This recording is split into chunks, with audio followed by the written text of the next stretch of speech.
So I wanted to do this quick video here about how I grew my watermelons this summer.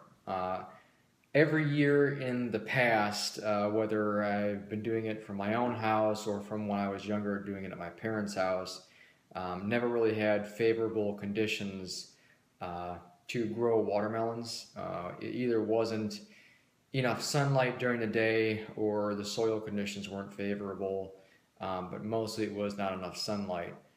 Um, Through having my own house and my own garden, I've had plenty of sunlight to actually grow watermelons, but I've never actually put forth the proper effort to do so. So they were always mixed in there with other stuff, other things I was growing, and the garden itself isn't quite big enough to have all those different things in there. If you want to grow watermelons, you probably want to have a large space dedicated just for that, because this year I've proven to have pretty good success with growing just watermelons in the garden and dedicating the entire garden to them.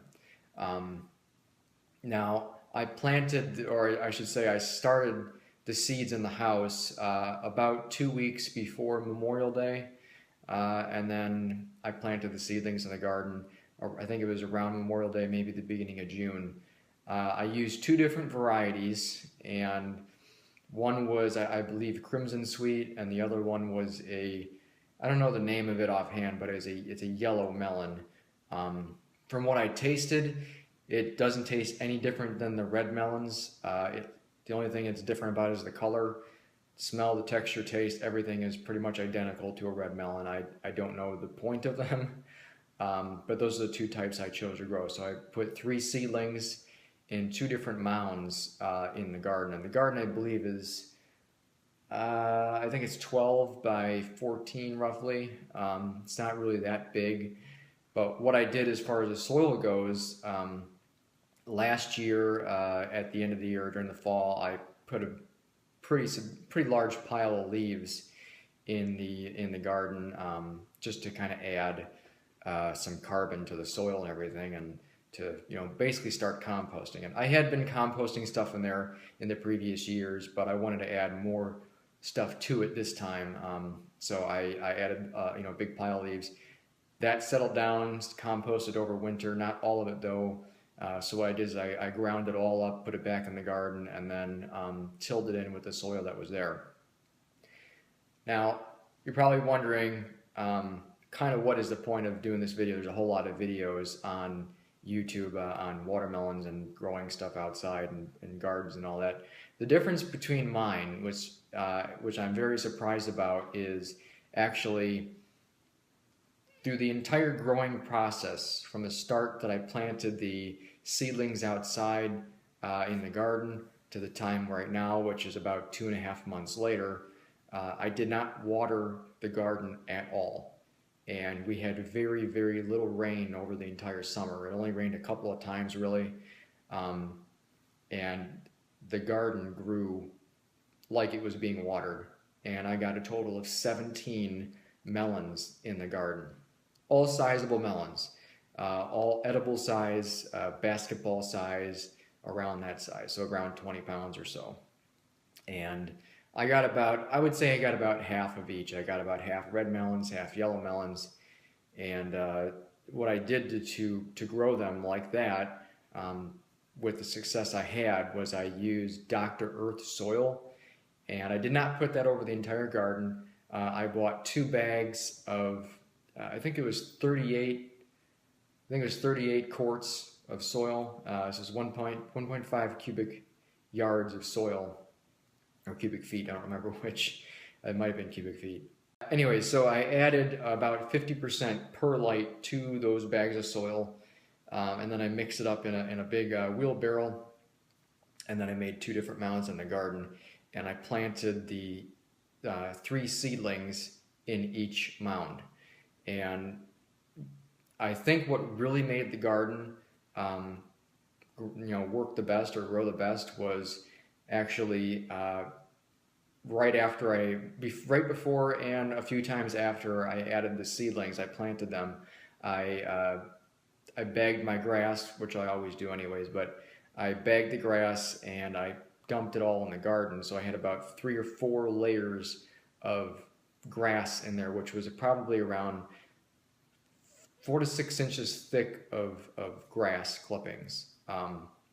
But they were layered in there. They weren't. It's not 4 to 6 inches all at once, because if you did that, it would compost. It would get really sloppy and gooey and everything. So I wanted to make sure when I put the layers in there, they would have a chance to dry out in the sun, so they wouldn't be too moist and wouldn't be a big thick layer of moist grass decaying.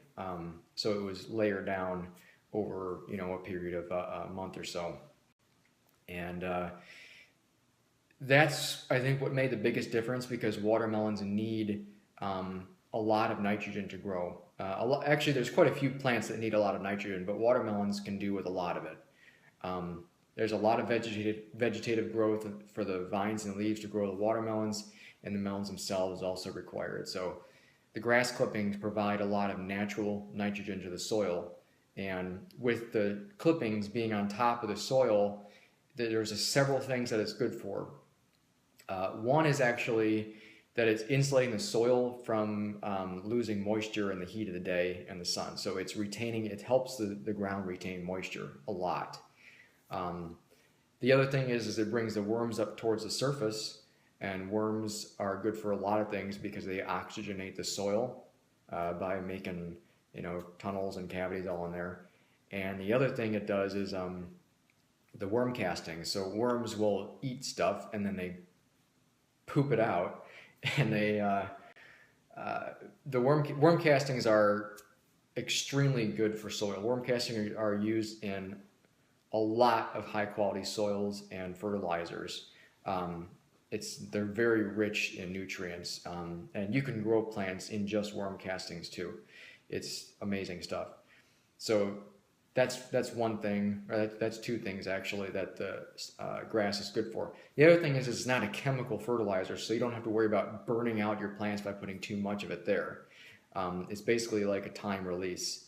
And the fourth thing that's good is because it naturally decays and adds more compost to your soil. So as it breaks down, the next time you do a garden, it's going to be richer than it was before. So that's what's so great about grass clippings. The one downside is, though, if you have a lot of weeds, you could possibly be adding weeds to your garden. But if you maintain it, and if you put a thick enough layer of grass clippings on there, the chances of those weeds actually growing through it are pretty minimal. So it's been a very successful year of growing the watermelons. It's the very first time I've actually put a lot of dedicated the efforts into just growing the melons. And the garden itself, the leaves and the vines and everything grew very quickly, especially for not being watered. And the leaves were very, very nice green color. There's no browning on them, no signs of disease. And I actually had to prune them back to stop it from taking over around the edges of the garden. So it's not bad to prune it. It's actually very good to prune your watermelons or watermelon vines, because when the melon is growing and the vine continues to grow after that melon, you're basically losing a lot of nutrients and water going past the melon as it's being pumped through the vine. So a lot of professional growers that grow melons will actually cut the vine off right after the melon, and that is basically putting all the energy into that melon from that single vine. So that's one thing that I did, and any melon I saw that was growing or starting, I would clip off that vine right away. As soon as that little melon was about the size of a grape or so, that's when I would do it. The way that you tell when they're ripe before you pick them is pretty easy. Those little feelers that grow out, the little fingers on there, sometimes there's one or two, and they attach onto things. Those are the tendrils. When those dry up and turn brown, and there's a little spoon leaf right next to the stem that attaches to the melon on the vine, there's a little tiny leaf. When that actually turns brown, that is actually and also another indication that the melon is ripe. The third thing is when you look on the underside of the melon, it should be a slight yellowish color. If it's actually white, I wouldn't bother picking it yet. Even if the tendril and the spoon leaf are dry, wait till the underside of it is actually starting to turn a slight yellow color. That's how you would know the melon's ready to go. If your nighttime temperatures are not at least 70 degrees, the chances of your melons becoming ripe as they can be is probably going to be a lot less. So if you have nighttime temperatures of 70 or above, you're doing pretty good.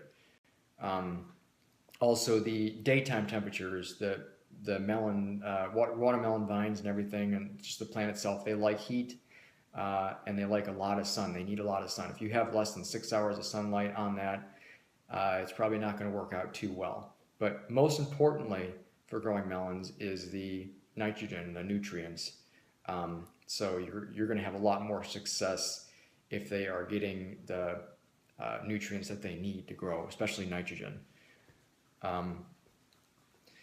So that's pretty much it. Like I said, 17 melons, all very good sizes, grew in about 2.5 months total time for the entire plant, from seedling to melon.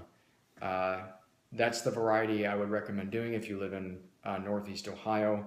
A shorter term, which a 60 to 80 day mature period, not the other ones, which would be like 120 days.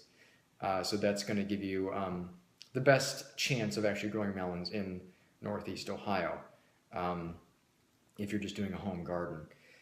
So that's kind of my intuition on it. If that helps you out, I'm glad it does. That's why I do these videos, is just to provide information for people who are trying to do it, because I have finally had great success in doing it because I put forth the effort to do it. And that soil that I put it in with those mounds, that's just for starting it, because the roots are going to grow beyond that soil and that mound. So it was Dr. Earth, just basically like vegetable garden soil. It has a lot of good stuff in there. I think it's got microorganisms in there as well, and you have to use it within a certain time period before those organisms start to die. That's also beneficial to your the root system. So also drainage is important. You don't want the roots to be saturated, but you want to make sure that they have enough moisture too at the same time. So that's really about it. I hope you enjoyed this video and it helped you a little bit, and I'll be putting up more videos on my channel here that has to do with growing things as well. So we'll see you in the next videos.